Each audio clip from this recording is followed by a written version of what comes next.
Ralph Waldo Emerson once said, "It's all about the journey, not the destination."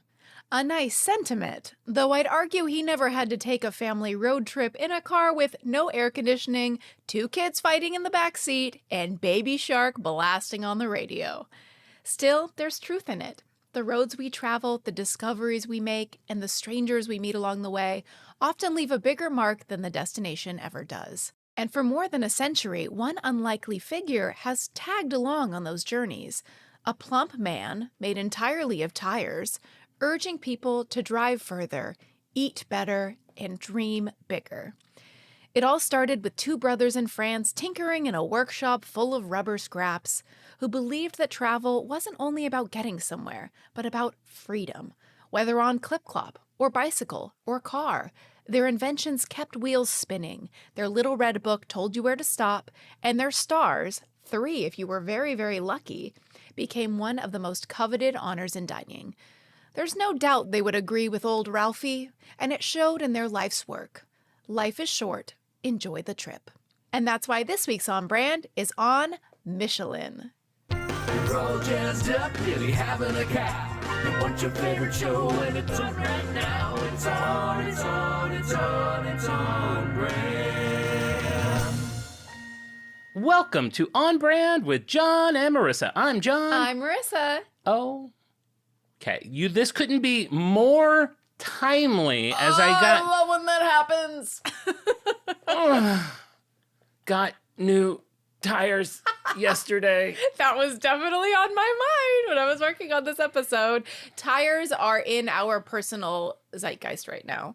Last Saturday, I'm cruising down the 101. Blasting the new Sabrina Carpenter? Yeah, I was listening to the new Sabrina Carpenter Great. last weekend. It's pretty good. I don't know. Do you well drive enough with a little silk scarf tied under your chin? I do. I have a convertible, a 1950s Chevy convertible. You are Lucy. I have a Volkswagen. Headed to Sherman Oaks to buy a video game. What? And wait, no. Wait. What? Video game? What are you talking about? I wanted a video game. What video game? I wanted a Mario Galaxy for the Switch, which is like Do you have a Switch? I do. Since when? Last Black Friday. Wait, you didn't tell me you got a Switch. Since when you have a Switch? I know. I never told you because I couldn't handle the ridicule. Do you play on the Switch? I don't. I haven't even opened it yet, but I'm going to. Mint in box, MIB. Mint in box, and I really want to play Mario Galaxy, and for some reason they only released it for a short time. Now it's hard to get, and you have to look on Facebook Marketplace. Okay. Finally found a guy who's selling it for a decent price. Drive over there Saturday. When you open the box with just a piece of bread in there, I feel like Facebook Marketplace is Scamsville. It does feel very it's I feel like I'm writing a 13-year-old, hey, I'm interested in, is this still around? And they don't write you for a couple days. And they dupe you to high heavens. I'll be selling something, not even trying to buy something where I'll be giving money. I'll be a table, $40, immediately post 800 messages in your inbox. Everyone's like, great, where can I pick up the table? Oh, this is perfect. We just moved. We need a table. You're like, oh, this is a real person. And then they're like, my text messaging doesn't work. Can you add me on WhatsApp? And I'm like, how is this? What is the scam here? I'm buying a table from you. How are you going to scam me out of, but you go down the road and then it's some little WhatsApp. What is happening on that app? What is happening? I get so many, everyone's trying to lure me to WhatsApp. Now they just send texts hey, did you forget to pick me up from the airport? I'm like, and now I just don't. It's a scam. I used to answer them because I was Sure. I'm going to mess with you. And then it's you're in it for 6 days. And then it's wait, have I fallen for it? Now I have feelings for this person. Yes, you would fall for it. I do fall for it. But Shady as hell. And now the new one, if I get so many emails about my shipment, is delayed. They gotta they need my info because they gotta redirect it. They try to deliver it. I almost fall for those because Lord knows I'm shopping. Lord knows, but it's always from it's it's Best Buy, Sure. It is places I don't go where they're your T-Mobile phone is stuck in transit. Or even it'll be Amazon, but there'll be a space on other side of the period. It'll be space period. If you see space period space, this is not a Fortune 500 company. And if the fonts are at all fuzzy, they gotta be crisp. Yeah, they gotta And be if you crisp. hit Yes. reply and then look at the email that it's gonna go to, and if it's like a bunch of numbers like At hotmail.com. at hotmail.com, if it's not like customer service at Best Buy Sure. whatever, you're being scammed. You're being scammed. You're being scammed. So you did not get scammed. You bought Mario Galaxy. Was going to, and then my tire exploded Very scary. on the freeway. And I mean, Wait, I didn't know what happened on the freeway. on the 101. That's so I really get on the scary. 101 and I like hit a couple small little nothings, but they felt hard. And I'm like, this doesn't feel right. So then I started to like, Was there behind you in the rearview mirror? Was there a man going like, "Hey"? yeah, there was, I mean, actually, we'll get to that. We'll get to that. Let's get to it now, because then the next day I had my donut on and I had to go to get the video game. Wait, okay. Long story. I didn't even get that one. That one sold. I had to get a different one, and I had to drive really far. But I had the donut on my car How far? to Brentwood Whole Foods. Oh my God, you can only drive so far on a donut. I know, and you could only, Only go below 50 miles an 50. hour. Oh, God. So I was like, okay, I'll take surface streets, and I'm like, oh, it's like 40 minutes on surface streets or 20 minutes on the freeway. Wow, the lengths you went through to get a game rivaled the twists and turns of the game itself. By the way, I'm just- sweating right now. I always sweat on the pod. I'm wearing if you're watching on YouTube, I have a thick rag under Why my did you shirt. wear an undershirt? I don't listen. Who knows? Because being really hot and the idea of wearing two shirts doesn't feel great. Well, right now, honey, you're wearing a towel. Anyway, so I go to Brentwood. That guy ended up being really nice. Bought the game for cheaper than I was even going to. Great. Literally Oh, only wow. $9 over market. Where honestly, people are selling this game on eBay for like $100, $150. That's what you should do. Probably. No, I really have been itching to play Mario Galaxy. I'm trying to get back to the mid 2000s. I want to head back to The 2005. last good time. But yeah, blew out a tire. Is that all this story was going to be? Blew out the tire. Oh, so I'm driving with the donut on to go get the game the next day. Homer is chasing you down. No, but this is on brand. There's some mean lady. Oh, no. So I'm like in the slow lane, driving with my hazards on. Okay, just to say, like, I have something Something's going on. happening, Yes, guys. yes. I'm announcing that something's happening. Staying at 50 miles an hour, Sure. and someone honks at me, I mean, and you like, could have a wife in labor in the passenger seat. Like, do not judge. If somebody has hazards on, If they're driving someone has slow. hazards on- People are driving you should not honk at slow drivers ever, because people are driving as slow as they need to. Okay? Okay. Well, then again, yesterday I'm driving, and you know the tall tale is if you're at a red light and it changes and they don't go, and then you're like, beep, beep. And then, like, you see them, they're like reading, they're like, look, they're They swiping. have a full newspaper. They've got Grinder open. They have maps. So, like, they're Sure, distracted. sure. So that's That's not not always good, the yeah. case. But I do feel bad when I get mad at someone who's slow, and then I go past them, and it's like a 100-year-old person. You do not want a bad driver driving faster. If they're driving as fast as they can. Yeah. Yeah. So you got honked at. What'd you do? No, what am I going to do? I couldn't chase her like I normally would because I could only go 50. It was the perfect crime. There was nothing I could do. You should bully people with donuts because it's easy to get away. You know what I actually do when people do things like that? What? I think to my head, first, I'm like, man, it's like, how mean do I want my thoughts to be? And initially I'm like, do I want them to die? And I'm like, John, you don't want anyone to die. John. And then I'm like, do I want them to wreck? And I'm like, oh God, no, I don't want anyone to get super hurt. But then, so in my head, I'm like, I hope you have a really bad day. Oh, okay. You know? Yeah, I'd argue she already is having a bad day because she's honking. Honking. And so I think she's stressed out. Yeah. Oh, but God. listen, this is all, who cares? This is all done and Sure. good. There was some electrifying news. Oh my God. In our community this Okay, week. tell me. Tell And me. you may already know, there was chatter about it on our Discord. I tried to dissuade you from looking at it. But so last week I did the hostess episode. Oh, yes. And I was like, you know, if you're a longtime listener of the pod, a long time ago, I reached out to Hostess. My favorite snack that they make is Susy Q's. And I had reached out to them to see if they were like going to come back. It was actually I have it written down, on August 24th, 2023. Wow. Was the first time I reached out to them. You've mentioned this on previous episodes as well. I've mentioned it on previous episodes.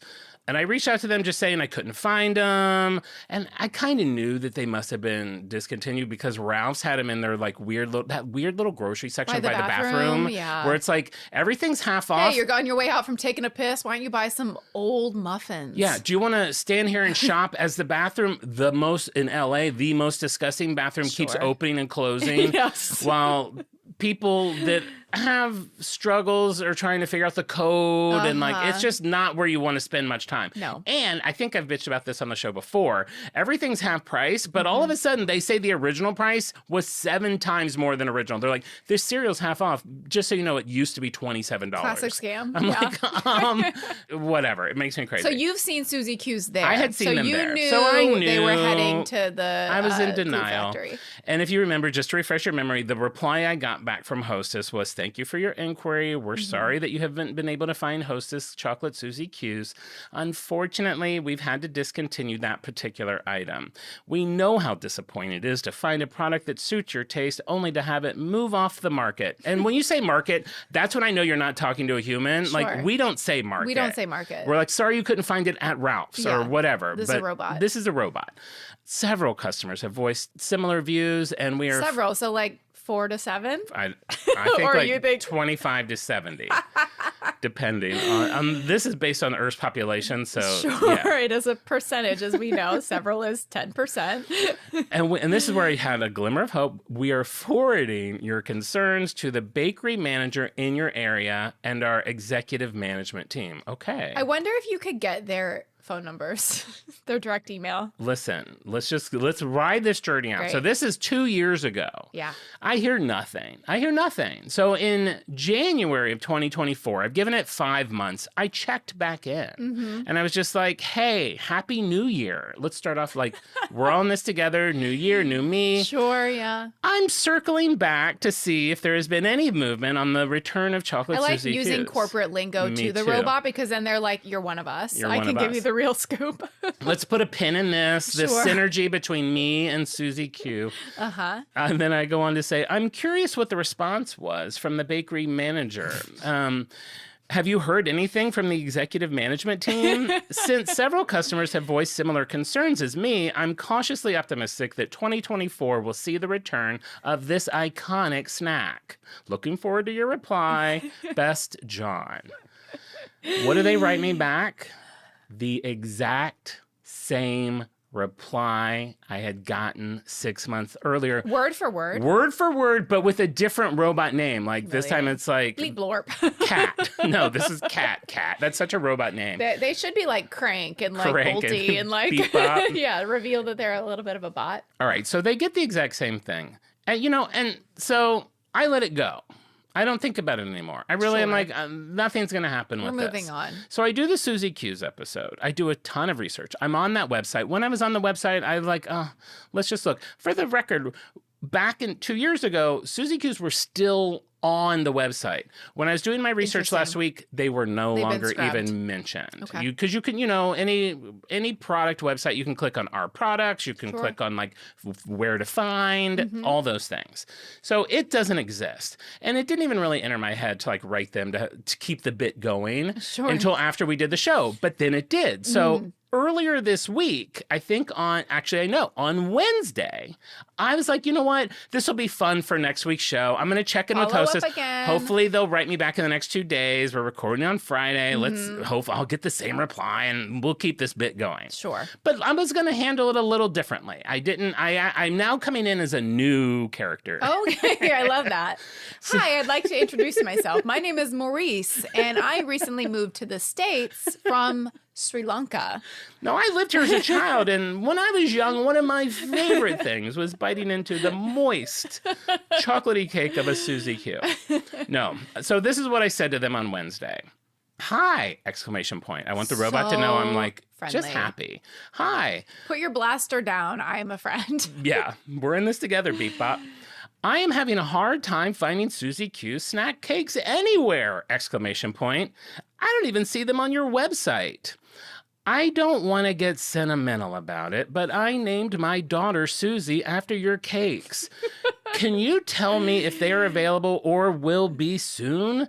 I'd also love to find any merch if you have any lying around. Let me know. Thanks, Jon.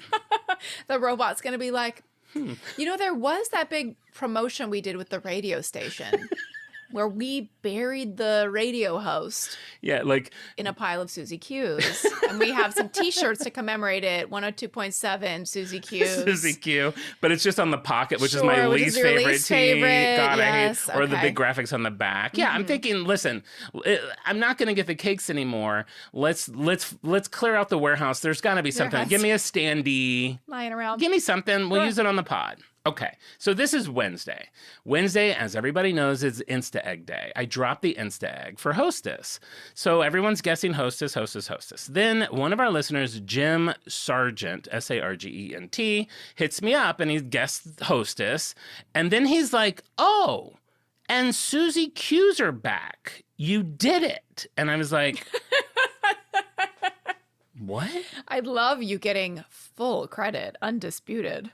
I'm like, Jim, what are you talking about? Wow. He's like, they were added back to the website 1 day ago. How did he know that? First of all, how does he know that? Is Has he he like been hacking checking into that? the back end? I didn't want to ask him. This is an ally of the show. It is a rare freak, too, to be able to break such a whopper of news to you. To me. Because you think you would have like Google alerts. You're on the case. I think he said that. I think he was like, I can't believe that I'm the one telling you this. Crazy. And I was like, I was like, Jim, you don't understand. You don't understand. I literally wrote them 1 hour ago. Wow. I researched them for the last 2 weeks. It was not on the website when I did my research, blah, blah, blah. So I'm freaking out. Then I start to do some digging. I look on the website. It is back on the website. There is 2 products. They have a box of 5 called Mega Susy Q's, these big ass Susy Q's. Wow. And then the double stuff, double wide. Who knows? It's like a hoagie of Susy Q's. And then these individual wrapped ones. And so I'm like, I can't believe this. And then I click on the find the product feature. It says nowhere in my area either. And I'm like, well, they probably just added it. It hasn't even called. I'm like sweating more than normal. You're calling like Transpo, the trucking dispatch. Are they on the truck? Where are they going to be dropped off? Yeah, I'm like, is there any way, you know how like FedEx. Breaker 45, Susy Q's in the rig. The Q has landed. The Queen has landed. I like buy a You in a Walmart employee costume, like back at the shipping parking garage, where you're like, back it up, boys, back it up. And I just have my mouth open. Like, what's he doing? You're gonna want to load those right in here. They do it. Big load today, boys. That's awesome. So that was very exciting news. So I start looking into it. I look on the website. I see all the things. And I was like, you know what? I was like, going to email them. I was like, then I got panicked. I was like, I just wrote them that dumb like thing. And I can't reach out to them Need a now. new character. They're going to be like, wait, are you the one that named your daughter? I'm like, who? Like, what's happening? So I was like, you know what? I'm going to call them. Oh, great. So I called Hostess. Answered very quickly. A lovely... A real person? A real person answered it Hostess, not Smuckers, who now owns Hostess. Hostess, thanks for calling. This is Marge. Yeah, I was like, hey, Marge. And then I tell him the whole thing. I'm like, listen, so this is really funny. I host a podcast. This week, we have an episode coming out on Hostess. And I was like, it's been a running thing, how much I miss the Susy Q's. And like, one of our listeners just told me they're back and I'm on your website. Is she like on board listening or is she like? She's just listening. She's just listening. Okay. So I was like, I just want to know, are Susy Q's back? And she's like, can I put you on hold for a second? And I was like, okay, good. I don't know if this is CEO of Hostess. May I ask who's calling? You've reached Susy. Wait, why does Susy talk like that? Our first guest, Susy Q. And that's the big reveal. Wow. So I'm on hold for like 5 minutes. I'm like, what's happening? She comes back and she's like, listen, she's like, so I'm gonna give you the information to our media team. What I need you to do is reach out to them. I have an email for you. Is it because you said that you're like a podcast that she thinks you're going to like? Yeah. You're a journalist? Yeah, she thinks I'm trying to like get a scoop, and I'm like, oh, I was like, listen, I just look at me now. I'm like, I'm just normal. I'm like, I'm a consumer. I just want to know. She thought you were like from the newspaper. Something. Yes. Okay. And so I was like, I just want to confirm that they're coming back because they're on the website. She's like, I can tell you they're on the website, but any other questions, you're going to have to reach out to our media team. I'm like, then I have my like annoyed, I hate customer service, like laugh, Yes. like, okay, I'll do that. Thank you so much for your help. So then I get I off. feel like you almost have to try to call back in another voice and be someone else. Yeah. And don't mention the pod. Don't mention the pod. Yeah. Don't mention my daughter. No, be like a little old lady. So I get off and I'm like, am I going to write them? Well, sure enough, I did. I wrote them a thing. I was like, just honest about it. It's like, Yeah. listen, I love your products. Because then I saw that they're like, the reviews, they're giving them out to influencers. People are getting these Susy Q boxes. I'm like, at this point, I've been doing this for 2 years now, Sure. or 2.5 years. Like, have I not earned a Susy Q publicity box? Certainly you have. So I explained the whole thing, running bid on their show. We've got the episode coming out this week. I was like, I would love to be considered for one of your, like, influencer boxes. Sure, yes. So I sent that Wednesday, and I still have not heard anything back from them. Okay. Who I did hear back from was from the comment that I sent saying that I had named my daughter Susy Q. Okay. Remember, there's The two original- Johns there's going two Johns into this. active in this investigation. And what they sent me was, Dear John, thank you for contacting the J.M. Smucker Company to inquire about Hostess Susy Q's sponge cakes. We are excited to share that Susy Q's have made their return. Please keep an eye on the Hostess website and your social media channels for further details. And this is my favorite. And check with the manager at your favorite grocery for availability. Like it's 1923. Sure. If you have any additional questions, blah, blah, blah. So Wow. So why couldn't this Woman, I don't the know. That's the- secretary, why couldn't she just say, yeah, they're coming back. They're on the website. Yeah, they're coming back. that's We the don't know one when. Hazinga. She put me on hold and was like, there's a guy, he said he's She on got scared that she was going to be like quoted in like Us Weekly. Yeah, yeah.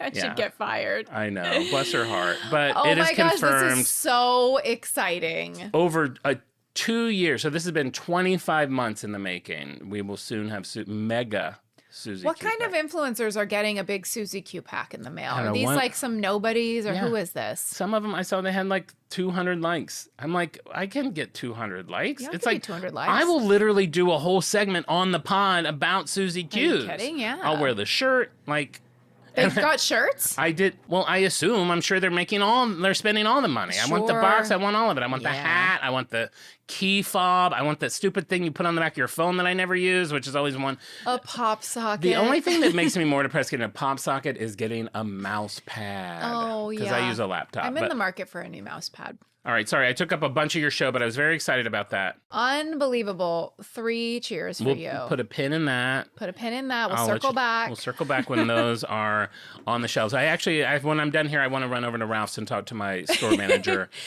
Can I get a meeting with Doug? Doug, hey, Doug, John from On Brand with Jon and Marisa. Listen, I'm sure you've heard And of he me. goes, bup, you need to speak to media PR for Albertsons. Well, let's dig into Michelin. And I will preface this by saying Michelin is a French company. There are many French names of towns and places. We're going to do a blanket disclaimer. Honey, I don't speak French. I'm a California girl. I'll try my best. Oui. Oui, oui. Parlez-vous. I mean, that's all. I mean, Voulez-vous coucher? le Louis Vuitton. Lady Marmalade. Marmalade. I'm no Lady Marmalade, so we'll try our best. Okay, so what is Michelin? You're listening to this, you're like, why are they talking about tires? I thought that was a restaurant review system. Well, you're in for a treat. Michelin is a French multinational company. They're best known for manufacturing tires and creating the international, highly influential Michelin Guide, which awards stars to restaurants and also has some travel information. This was something I had kind of heard in like a factoid somewhat recently, that those are the same thing.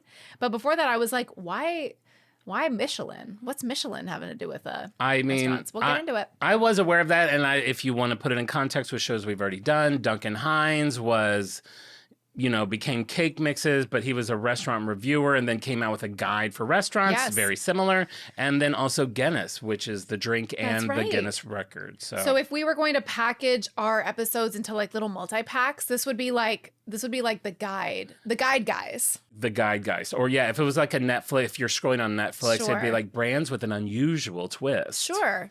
for fans of guides. Guides. So let's start. We're taking it back 1829. Let's talk a little bit about rubber coming on the scene in France. 1829. So we're in Clermont-Ferrand, France, and rubber's first appearing there's a lot of people involved in this early Michelin family rubber story. We'll try to keep track of everybody. So there's a Scottish entrepreneur named Elizabeth Pugh Barker, and she brought this new rubber to her husband, Édouard Dobre's workshop. He has a little workshop. She has this idea. She wants to make little rubber bouncy balls for her kids. She's a curious woman. She thinks that there's some potential here. So Édouard and his cousin launch this company, which basically uses rubber for farm machine equipment. So like little rubber hoses and joints.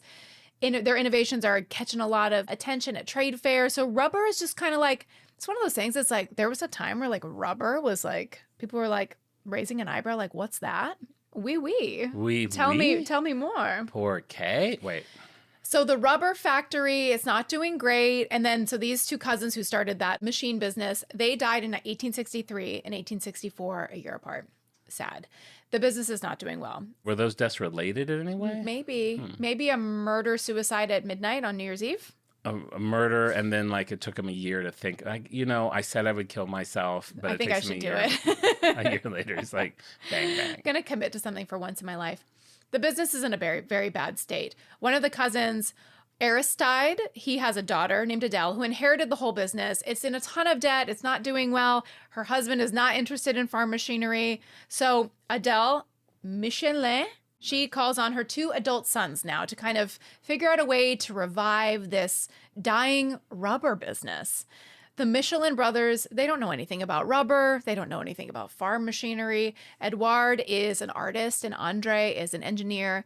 And they studied the rubber and they kind of got convinced that it was a material that had a lot of potential. So in 1889, they changed the company name to Michelin and C, which is and Company, so Michelin and Company, and they specialized in producing rubber for industry. So the two guys, we have Édouard, he's the older one. He's like, just to make, they're a spoiler alert. I was like, they're hot. They have to have their French. And they're two French brothers. Mm-hmm. The older one, he's more of like, I feel like he'd be your type. He's more like reserved. He's like the inventor, the engineer. He's very methodical and technical. He's super smart. He likes to sketch his little designs. Then the younger brother, Andre, he's like my type. He's more outgoing. He's the businessman. He's the marketer. And he likes to kind of strategize on like the branding and the communication. So together, their personalities, it's kind of like whatever they would have done, they probably would have been successful because together they just have a good synergy. To bring a vision to life. I love it. But they had this little rubber factory. They're like, what are we going to do? Their first invention that they bring to the scene is a rubber brake pad for clip-clop carriages. Wow. Called the Silent. Michelin tires started with horses? Mm-hmm. Wow. Clip-clops in particular. Then one day in 1889, their future changed forever. A horse-drawn wagon, a clip-clop, pulled up to the Michelin factory, and in the back of the wagon is a bicycle with a flat tire that needed repairing. So they're like, have a flat tire. They're like, where are we going to get it fixed? They're like, oh, let's go down to the rubber factory. We'll go see if they can do anything about it. At the time, there were two kinds of tires. There were ones that were solid rubber, and then there was this new kind of rubber that was air-filled. This is called a pneumatic rubber tire. Mm-hmm. And at the time, they were glued on to like the rim of the tire, the metal part. It took hours to remove it, repair it, re-glue it, wait for the glue to dry. And after the tire was finished, the brothers like took the little bike for a spin. They're like, this is kind of fun. They had never seen these air-filled tires before. It's so much more comfortable to ride on. At the time, bicycle riding is a growing trend, and they began thinking about, well, what's a way we could make a better tire that would be even easier to replace? So at the time, France is undergoing a significant cultural revolution. It's called the Belle Époque. I might be pronouncing that wrong. The Beautiful Era in French. And it's a period in European history from 1871 to 1914. And it's marked by like optimism and peace and prosperity and innovation. And everyone's just kind of jamming as you think about like the beautiful architecture and the art. And everyone's just really prosperous. And this is like pre-World War I. So like they don't know what's coming, but everyone's feeling really good. Okay. Railways had changed travel. And bicycles are signifying this like new kind of freedom.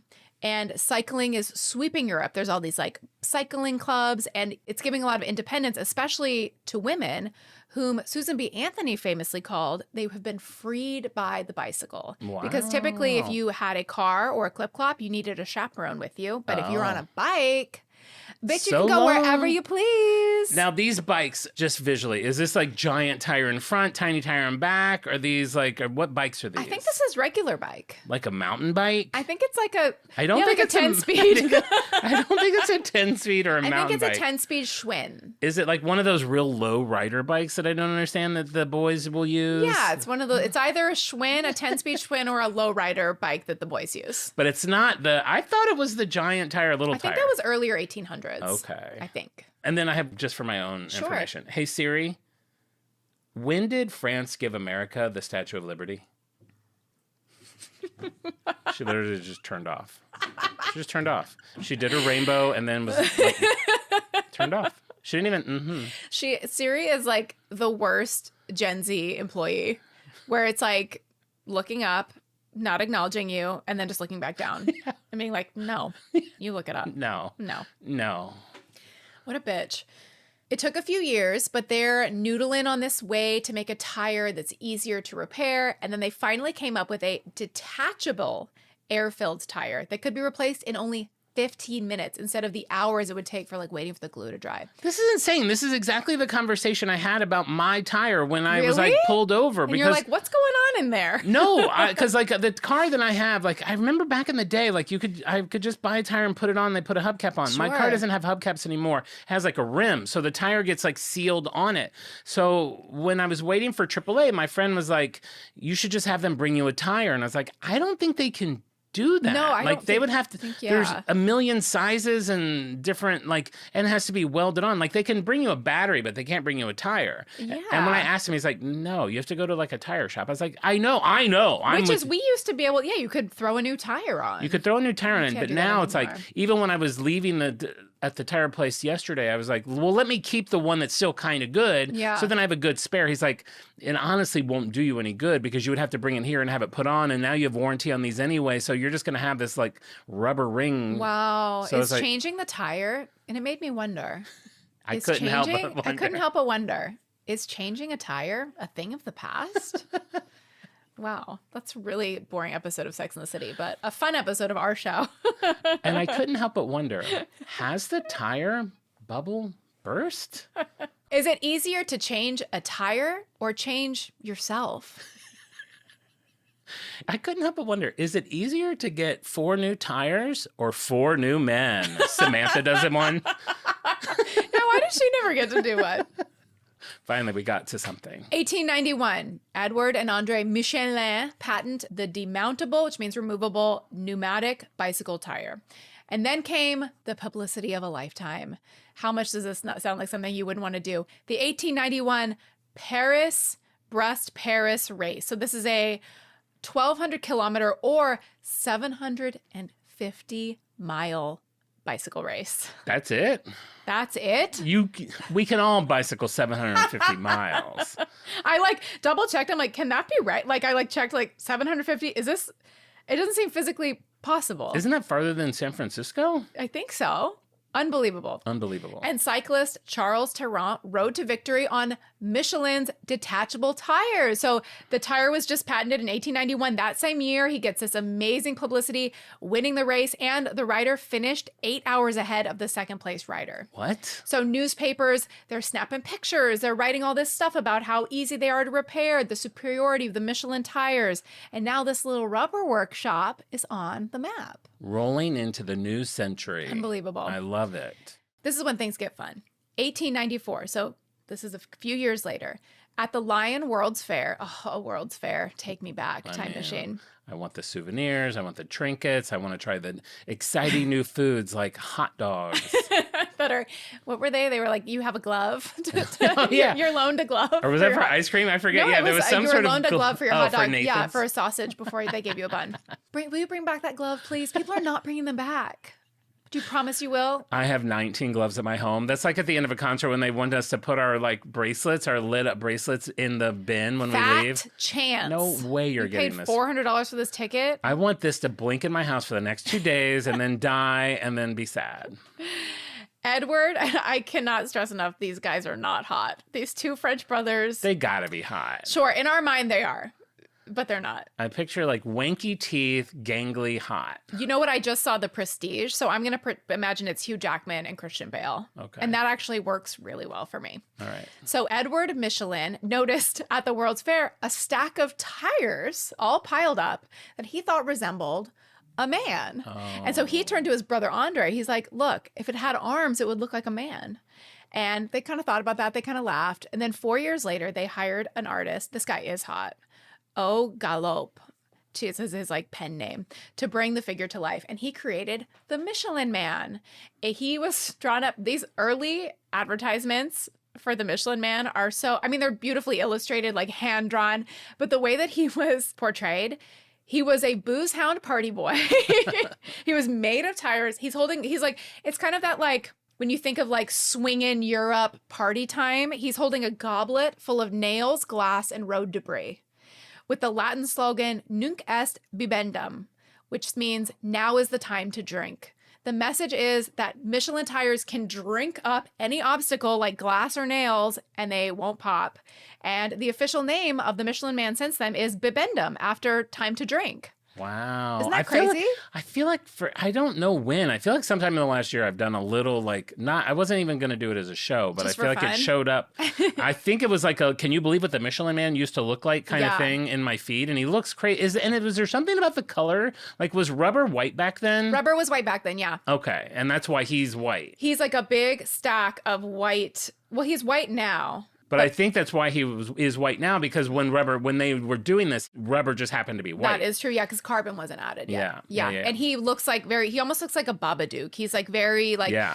he was in all these like cartoons, and the ads are just like really surreal and absurd and strange. And it almost seemed like it would be cool to have like blown up as like a giant print on like the wall of your loft. Yeah, 'Cause I they're, may like, have to check really in wild. with Michelin and just see if there's anything left in the old warehouse. It's like it reminds me of the Mickey Mouses from like year one at Disneyland. They look terrifying. Sure, it's very similar. Yeah. Very similar. Early Big Bird. Everything was very sketchy Early and Big pointy and Bird. spooky. It's all and just rough. the and eyes. It's Yeah. all just been like really figured out by now. Sure, Yeah. sure. And we'll probably look back on 100 years and be like, what were we thinking? Yeah. And now everything has rules. Like I'm sure like the ears have to be like, you look at like the schematics of how like a certain like branded cartoons have to be Sure. drawn, like The Simpsons. Like it's a very specific, like Bart's spikes can only be You so said tall. that about Mickey, that both of his ears always have to be shown.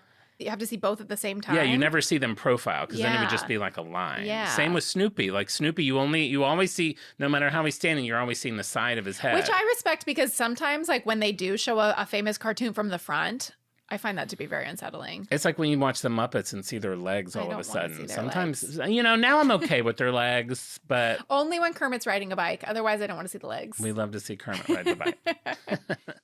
So now it's 1900, turn of the century. Okay. France has at this time less than 3,000 cars on the road. We'll say 2,400 cars on the road by one account.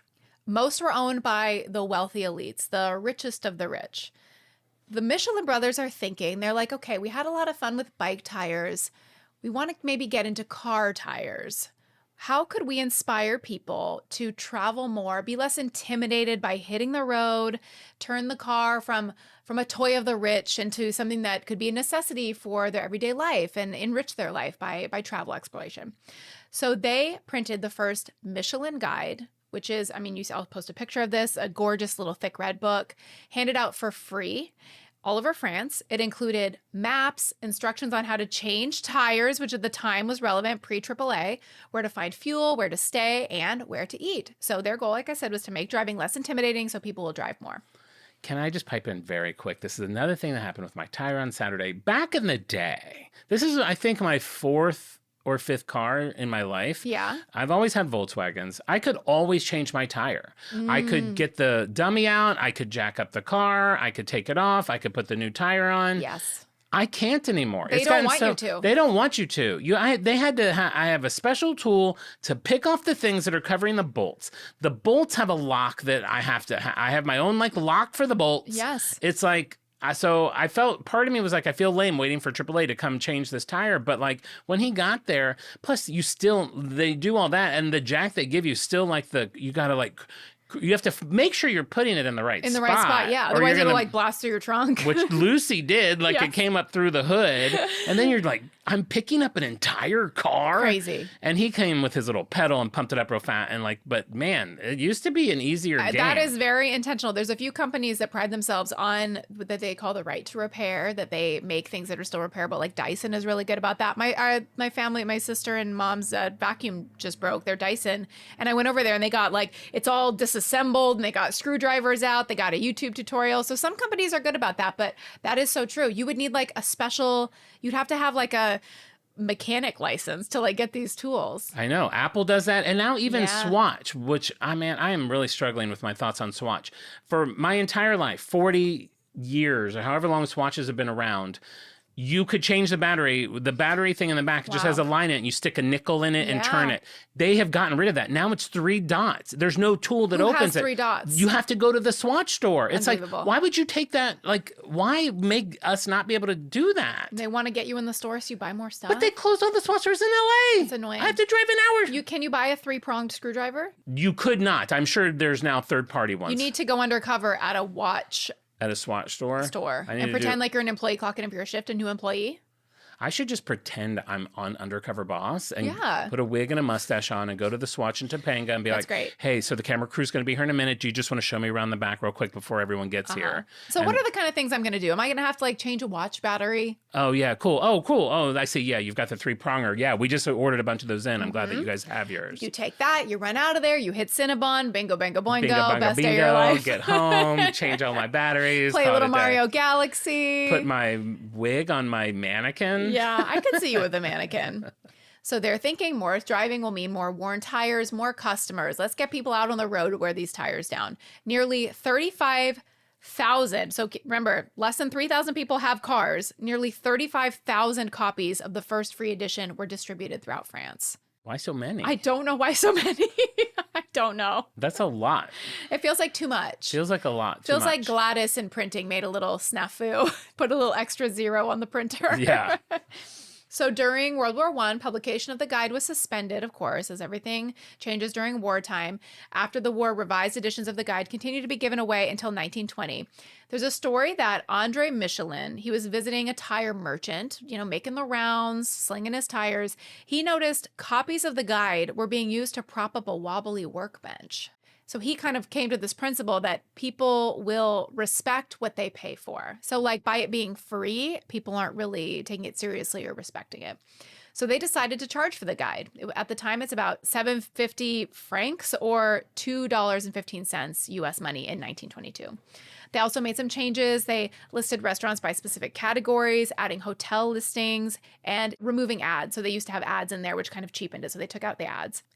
And then they started to recognize that the growing popularity was on the restaurant section of the guide. Of course, the escargot. Of course. Everyone's craving those snails. Who has the best escargot in all of Gay Paris? Have you ever had escargot? No, not in a million years. I got it on like prom night with my friend Polly. We went to the rotating restaurant in Cincinnati, which no longer rotates, I don't think. Came to a You're halt. like, what's the fanciest meal? Did you go funny for prom or were you serious? I was on house arrest for shoplifting, so we Okay. didn't go to the dance. But it was right. the only night that my parents would Yes. let me go out. So I got a beautiful green velvet sport coat from the thrift store, and we went to the rotating restaurant and just had a nice night. I think that's the night we went to Rocky Horror Picture Show too, which that was like a midnight thing to do That's back in fun, the yeah. day. That was nice. But we just had fun. That's fun. Yeah. Skip the dance. So in the 1920s, they began sending out anonymous inspectors to evaluate restaurants. At first, a star just simply meant it was a very good restaurant, but by 1931, Michelin introduced a hierarchy. So 1 star is a very good restaurant in its category. 2 stars is excellent cooking, worth a detour. 3 stars, exceptional cuisine, worth a special journey. I love how they're ranking them in terms of like your driving, like, is it worth it to make the special trip just for the restaurant? I mean, that's pretty nice synergy with their driving and ranking. For you, then it's like Arby's is a 3-star I mean, Michelin restaurant. I would drive to Van Nuys for Arby's now that the one is gone. Worth a special journey, you'd say? Worth a detour. You're making a special journey. I mean, have I made a special journey to Yes. Arby's? Yes. Yes. I 3 made a stars. special journey for everything. 3 John stars. Long John Silver's I've made many special journeys for. Wow. Is that your has the most stars for you, do you think? No, but it's just so rare that I ever get it. I'm willing to, anytime I go like on a road trip or anything, I check that area to see if there is one. Okay. Or one within an hour, like 40 minutes that I could drive to. Michelin loves you. They would really They like would love me. you. 5 stars should be like John would go here. Absolutely, yes. Just to speak a little bit about Michelin stars and what they like represent for restaurants. So this, for many chefs, is like, it's a lifelong goal. It can make your restaurant overnight. It can put your restaurant on the map. It can tank your restaurant if you lose a star, because you can also lose them if you are revisited and it seems like you're not now living up to those standards. But 1 star, you're still good. You're still good, yeah. 1 So star you're- is great. The only bad is just to not have any stars. Sure. So if you have 1 star and then you lose your star, you lose your Michelin star. There was even a chef named Bernard Loiseau in 2003, and he felt so much pressure from his Michelin star that he took his own life. What? So this is a significant badge of honor There in had the to be. restaurant world. He had. I'm some sure he wasn't more well in going other ways, on. but it creates a lot of pressure and stress for chefs. It's almost like a curse, because it's like once you have it, I'm sure we'll feel that when we reach a certain level of podcast success. Well, I think once you it's- have it, like, are you going to lose it? Because it's not permanent. I was gonna say it's similar to like there's researchers that don't have an Emmy, and then there's researchers that like have one Sure, Emmy, yeah, 1 Emmy, yeah. 2 Emmys, Uh-huh. 3 Emmys. Your Emmy cannot be taken away, though. What if it could? I think it actually can. I think I can't like sell it, or there's like certain things I think I can't do to it. You can't? I think. But you know what you can do? What? One time order a duplicate, which I plan to do before I die, Oh so my that God, I'll have you 2. have to do that. In like 10 years when I want it to be all fresh and goldy they again. give you 1. I'm just shocked you don't have a backup in storage. It says, I think you get the same plate on and everything, but I think somewhere it says duplicate. Oh, wow. Who cares? Who cares? I will definitely buy my duplicate Emmy before I die. I think you definitely should. So now, Michelin's pumping. They got their guides. They got their tires on the road. Everyone's excited to take their little road trips and try the 3-star escargot. This was a little sidebar, something that they did in the 1920s that I just appreciate, because I feel like it's something that I would do if I had this much power culturally. They didn't like that there were like really shitty roadsides all over France. Like signs would be like wood or inconsistent or hard to read or not numbered. And they were like, people are driving around, they're getting lost. Why do the signs suck? So they petitioned and changed legislation so that they could make roads safer and easier to navigate, which was useful because they were trying to have people go outside their comfort zone and travel more. They began producing road signs across France. They were these beautiful like ceramic tiles affixed to walls and posts. They had them like consistent so that they would all look the same. They'd all be really easy to read. And I'm just like, good for you. Like putting your power towards like infrastructure. Like if we had the power to fix that bridge, Oh like, my- imagine that if we could. bridge is why my tire blew up. I think it is. I think it is. A 100% is. Yeah. Yeah. If I had that much money and that much power, I would just be like, everything that annoyed me, I'd be like, we're taking it to the highest court. Yeah. I mean, I do think about when all these things are being put in place. Like, God bless these people that even made roads 200 years ago. I know. I can't believe it. And those things that we take for granted, that like all the signs are the same and easy to read. That was somebody who had to be like, guys, this is getting ridiculous. Like a beaver chewed off half this sign. We don't know where we're going. Her name is Marisa. Quit calling her the beaver. I'm the town beaver. You're the town beaver. Michelin at this point, they're putting tires on trains. They're like, what else can we put tires on? One of the Michelin brothers was like on in a sleeper car, and he's like bumping along. And he's like, this needs tires. It's like a true story. And so then they put tires on trains, and now Wait, what? it's true.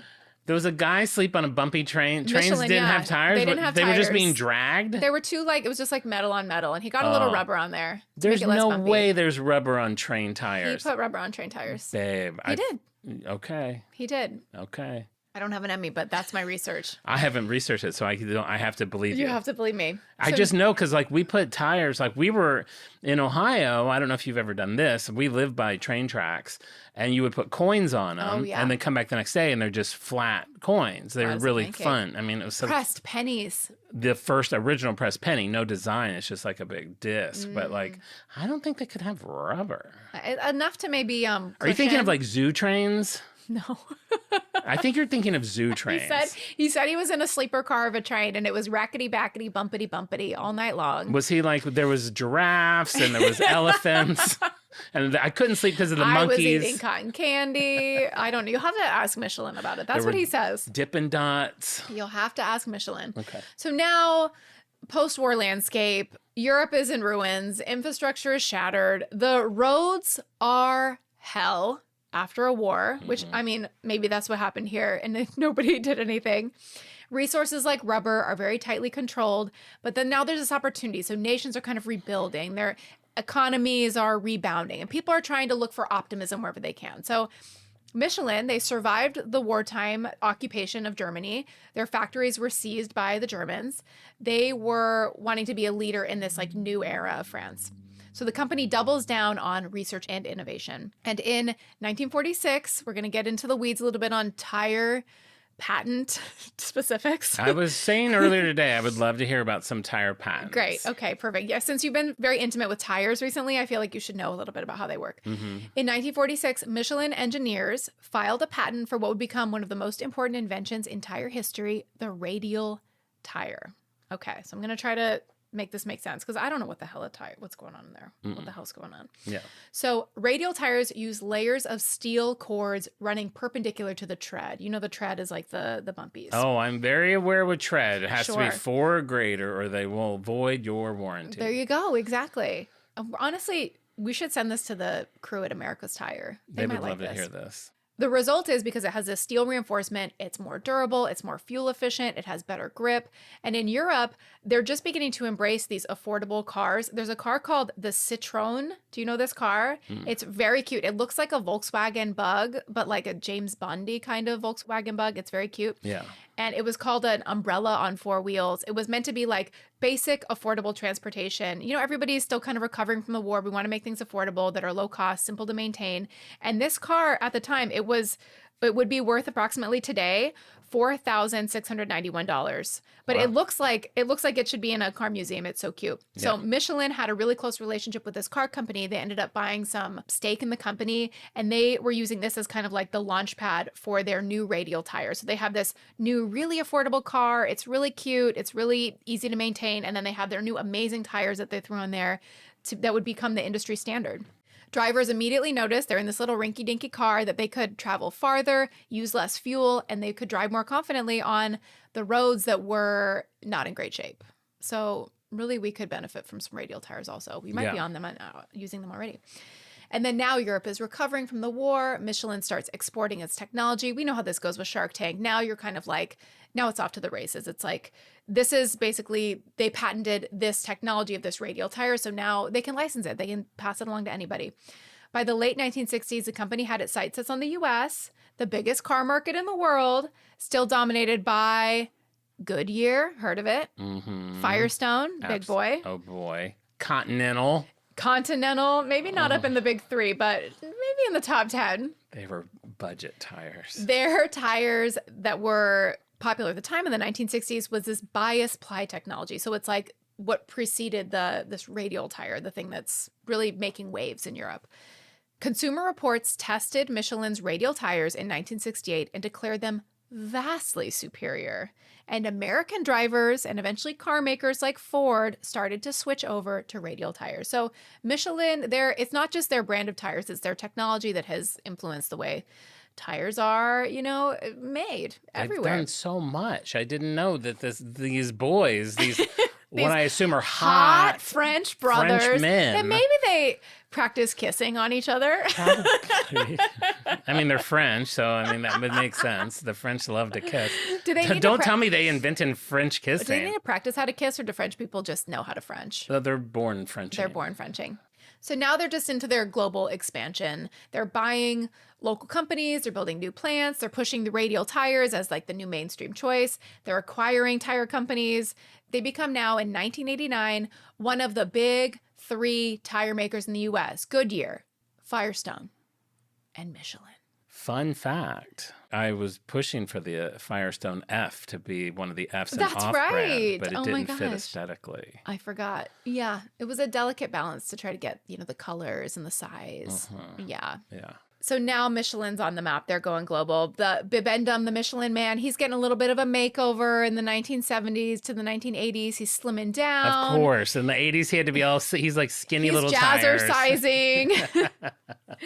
As tire designs are kind of changing, they're kind of, moving some of the bulk. Not even Bibendum is safe from the diet culture of the 1980s. That's so funny. I like the one picture I'm looking at. He's flexing. His biceps are just bigger tires. They kind of change his look from this kind of weird, abstract, strange tire bot to more of like a friendlier, family-friendly symbol. He's in comics, he's in pop culture. At the same time, Michelin, with their guides, going into Asia. So they're expanding beyond Europe with their Michelin guides. They start to get into like motorsports, Formula One. Their name is now just like a household name. Wait, when did the boys die? The boys must be dead. It's funny, I didn't see when the boys died. Honestly, they weren't hot enough to care. Babe. I'm being you. No, I just said old people can't be hot. Oh. And some old people get really mad at that. They get really bent out of shape. I didn't know it wasn't until 2005 that Michelin launched guides in the US. I thought it had been earlier, but it wasn't until the early 2000s that I didn't know either. I thought it'd Yeah. been around forever. No, it was like all over Europe and other countries, but it took a while before it got to America. So there was no Michelin restaurants in America at all until then? Wow. Until 2005. In 2000, Bibendum was named the best logo in history by an international panel for the Financial Times. The best logo of all time? Better than Apple, better than Mickey, better than Coca-Cola. What? Hey, take it up with the Financial international Ti- panel for the Financial Times. The Financial Times is a reputable newspaper. Well, Michelin is very proud of this honor. that might be a French newspaper. Financial Times. It's a French tire trade magazine. It could be. It could be. That seems wrong. Maybe it was Financial Tires, and I just like the M kind of was written twice. Well, 2 good for Rs them. and a little line. Michelin in the present day, I mean, now they're trying eco-friendly tires. They're trying to recycle. Everybody is, sure. Sure. They've expanded into aviation, machinery, space exploration, not interested. They're looking into airless tires and smart tires with sensors. Who You don't have cares? any admiration that this could be a company Sure. that goes from literally Clip-clop. working from clip-clop times, transitions to bike time, to pedal, to zoom, to fly. And you're like, meh, I'd rather end it with the car. Yes, the car was, should man be up there? No. Sure. We shouldn't be going 80 miles an hour, but we do. I agree. You're going to walk to the Americana? I'll hop on the back of a pony. Babe, I would kill. You should spend 1 year only traveling by horse. I challenge you. I throw down the gauntlet. That's like my Mr. Beast challenge. Like if I can spend 1 year only riding a horse, he gives me $1 million. God. Yeah. In 2021, this is when I really shed a tear. Oh, no, the he Michelin died? Guide ended its print editions after 121 years, transitioned to digital-only platform. Is there 3 words that I hate more than digital-only platform, including a proprietary app? Man, that's rough. Remember how Trader Joe's tried to get rid of their Fearless Flyer and everyone was up in arms and they kept it? I'm sure I sent an email. Yeah. And there's just it seems like A a newspaper. recycled old newspaper. It doesn't even, Sure. I don't even know that it's saving the planet. What difference does it make? Who cares? We're going to be out of here in 10 years anyway. Like we? Us. Oh, you and me or everybody? You and me. Oh, okay.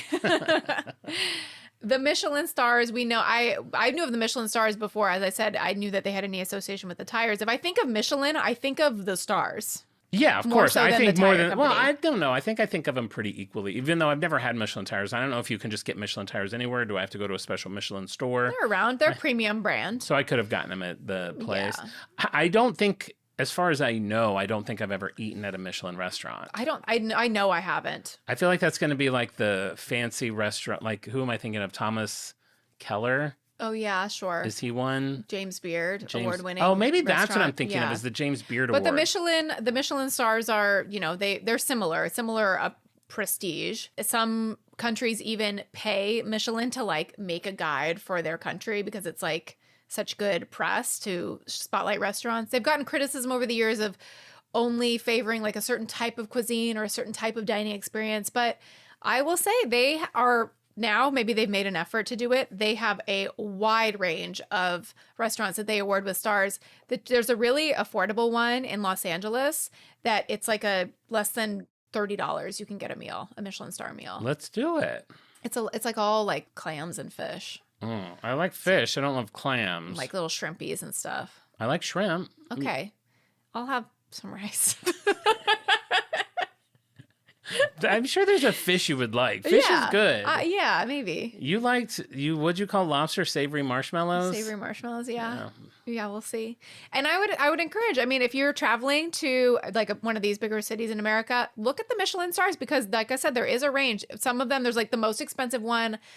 There's a really expensive one in France. There's some that are like $150 tasting menu. There are some that are like $1,500 meals, like absolutely crazy in China, all over Europe. But then I think in America, there are like Philadelphia, Boston, New York, LA. There's bigger cities that have good Michelin star restaurants that are not only expensive. I think that was my misconception, is that they were only for like white tablecloth, super fine dining places. And that is not true. I kind of assume that too. Have the companies, like, are they still just one company, or is it like Gap, Old Navy? Have they like separated where the restaurant business is one business and the tire business is completely separate? They have different websites, but it's all Michelin. But it's all like in one, like I could be on the third floor Yeah. looking at like the design of the new star. Yeah, And then run exactly. downstairs and look at the new tire treads. Yep. It blows my mind. That's it on Michelin. Wow, that is actually a very fascinating story. What fun. I am fascinated by is the journey of, it's almost like Back to the Future. Like you Sure. see this one thing traverse through decades, centuries of time, and how it managed to navigate so, Sure. probably not easily, but easily. Well, there was a path, and you know who we credit the original. You are very wet. Look at this. This was how it was in the other one. The air is on. None of this would have happened without Elizabeth Pugh Barker, who brought the bouncy balls home. We just have to give her credit. I mean, good for her. This kind of falls also into like your portfolio of people that find like a weird foam. Sure, yes. What to do with rubber. Just a weird material. You And like this a is- material that turns into an iconic product Yes. and brand. And I love too that it was a failing company for like 2 generations. And then only then when you got the not hot brothers did it finally flourish. I think that's really cool. So knowing everything you know, is Michelin on brand for you? Or you're a continental cutie? Are you a Michelin mama or a continental cutie? I mean, I'm so not devoted to any tire. I You're know not that there brand loyal to a tire. I know that there are people out there that I'm sure absolutely would only use one specific type of tire. Sure. I'm usually like, what's the cheapest? What's the one that's second cheapest? I'll get that so I'm not like complete trash. I'm second cheapest also. And I'm sure there's like a term for those people that are second cheapest. Like when I drink wine, I would be like, I'm not going to get the cheapest glass. I'm not getting $2 Chuck. I'm getting $3. Oh, I almost said. I'll bleep it. Yeah. And I'm also like, for some reason, not going to take like if I'm picking something, I'm not taking the one that's in front. I'm taking the one that's behind it. Because I feel like the front one's been fondled. Everybody's fondled it. Yeah. And I also feel like it's the rotten one that they're trying to like pass off to any old schmo. But then part of me is also like, thinks that the front one's sad that no one will take it. And I'm like, how can a CD be sad? And then I'm like, why am I CD shopping? I don't have a CD player. You know what? I'll say that it's on brand for me because I admire it as a company. I like it when two ugly people can do great things. So I love that they navigated into two completely different industries. I love that they've gone through all the modes of vehicles. I implore them to go into space. I mean, how cool would that be? This is when I do the thing where I'm like, Walt Disney, I wish Walt Disney could see Ride of the Resistance.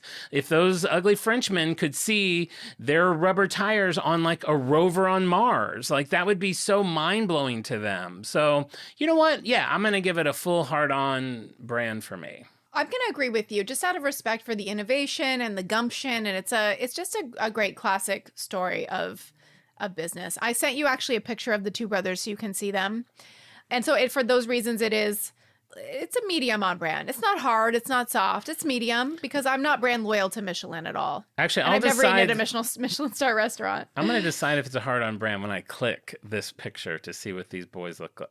Oh yeah, I see what you're saying. Yeah. Yes. I see what you're saying. They're not hot. No. But is that all that matters? I'm gonna send you a picture of the guy who drew the Michelin Man. It doesn't hurt. I mean, I'm not hot. I'm just judgy. Okay. Why does the guy, he looks like an international spy. He's got like a fedora on and a mustache. He's like, this is like an expensive portrait taken of him. He might be on Undercover Boss. You know what? As long as somebody hot was affiliated with the brand, it really raises the overall hotness. Yeah, he's kind of hot. Okay, great. All right, cool. Well, awesome. Thank you for teaching me about something that I knew very little about. And sorry I rambled so much about Susy Q's and... Are you kidding? That's what people come here for. Well, I can't wait till those get back. All right, well, thank you for that. Before we go, of course, we have to give some shout-outs. I actually have a handful of random shout-outs to give today. Okay. Did we shout out Steve for congratulations on his retirement? I don't think we did. We shout him out every week for something. Well, I'm just going to say Dr. Steve, he retired after a long tenure as a veterinarian, and we want to congratulate Steve on his retirement. Very active and vocal in the Discord community. Brand freak. Yes, congratulations to Steve. I'm sure that their family's going to be moving to be closer to their children. Big life changes. To Arizona, yes. Moving to Arizona, Scottsdale. We'll get his address soon if you want to send him a card. And I would say to you, join the Patreon so we can know intimate details about your personal life as well. Okay. So that is one of the shout outs I want to give because someone reached out to me and was like, hey, you guys shout out the Discord people a lot. There are people that just don't want to do Discord, but we want to support you. Right. And we wouldn't mind a little bit of love. So, and I was like, oh my God, just so you know. Well, one, I think I tout the Discord because I just want everyone to feel like they're getting their money's worth. And I want everyone to feel invited. Yeah. I want everyone to feel invited. But oh my God, anyone that supports us through Patreon, you have no idea how much that means to us. Oh my God. like we now, now when I buy things that we're going to eat on the show, I'm not paying those myself anymore. Just little things like that are so exciting. Got a new hard drive. I might get an iPad. Great. So we really, it doesn't matter if you're in the Discord. Only get in there if that's something that's fun to you. It can be overwhelming. You get a lot of messages. We now apparently have a subreddit. There's a subreddit that has just started too. So this is news. If you're not a Discord person, I mean, not everyone listening is on the Patreon, but if you are a Reddit person, check out On Brand Podcast and you can talk about episodes there. Yeah, I don't know what's going to be in there. That's brand new as of less than 24 hours ago. As of right now, I think we have 6. Oh, so okay. We're very new. We're That's babies. Great. Yeah. Okay, so who else am I giving shout outs to? I want to give a shout out to Vicky, who's a listener, someone I went to high school with, who has been an OG listener from the beginning. She sent me this Surf Cincinnati shirt that I am sweating through. Surf Cincinnati, I talked about on one of our episodes. I don't even remember which one. We were talking about the beach and Surf Cincinnati in Ohio. And she was like, I want you to have the shirt. So she sent me that, and I think that's sweet. Very sweet. So thank you to Vicky. Okay, and then a couple of shout. So in our last episode, I implored any freak that wants to help us out. It has been my dream, my ooey gooey dream, to have an on-brand master timeline that has all the dates of all the brands we've talked about, when they started, important dates of people, birthdays of people, news, product release dates, just this timeline. Even when you were talking today, every date you said, I'm like, oh, I want to jump on the timeline. So a couple people really jumped on that right away. And I want to give them shout outs. First in the Discord, actually first who reached out within an hour of the show dropping was a guy named Dan. He's like, I put together like the basic timeline of when all the brands started. I was like, already? How? And he sends me this timeline. I don't know if he used AI. I don't know how he put it together, but he sent me this thing that was basically like when all the brands launched, which was like the most amazing jumping off point that there is. So his name is Dan. He has a small company called Imperium Shaving where he makes like heirloom quality handmade razors, and they make them out of wood and like hand mixed resin, and it's just a really cool company. So be sure to check them out on imperiumshaving.com.